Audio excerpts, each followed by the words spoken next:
ए राजा कहियो माहुर खा के मर जाई पियल ना छोड़ब त छौकर जाई ए राजा कहियो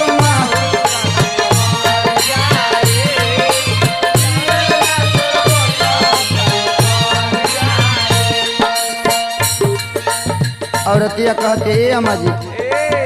कहतरू ए बबुआ बो ए ना चुप रह